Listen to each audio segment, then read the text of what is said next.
Le FC Sochaux connaissait évidemment l'importance de l'enjeu. C'était déjà un match à 6 points, mais c'était compté sans les Guignonnais qui faisaient débuter leur joker hollandais Erik Grolleken, vieil habitué des surfaces de réparation de la Bundesliga. Celui-ci n'allait pas tarder à se mettre en évidence sur le centre de son coéquipier Durand, mais dans l'action, c'est Cassard qui se blesse à la hanche.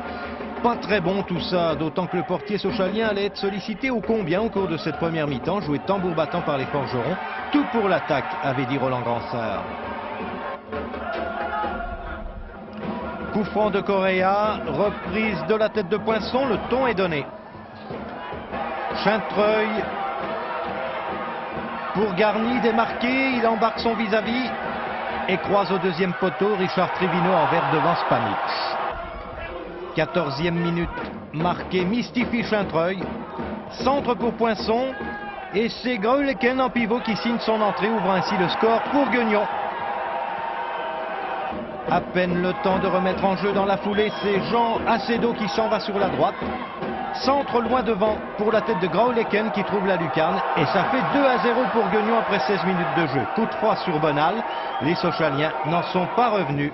La deuxième mi-temps sera tout à fait différente avec un Garni volontaire qui montre la voie à suivre.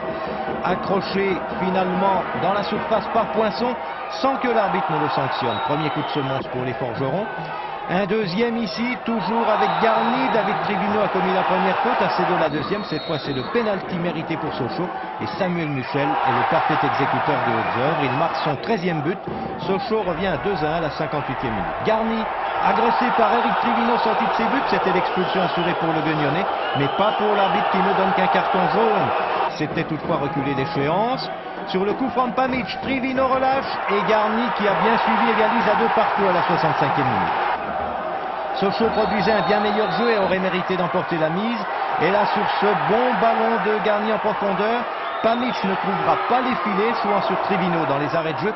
Pamic sur coup franc ne réussira pas mieux. Trivino a sauvé le nul pour les visiteurs alors que Sochaux perd 2 nouveaux points à domicile.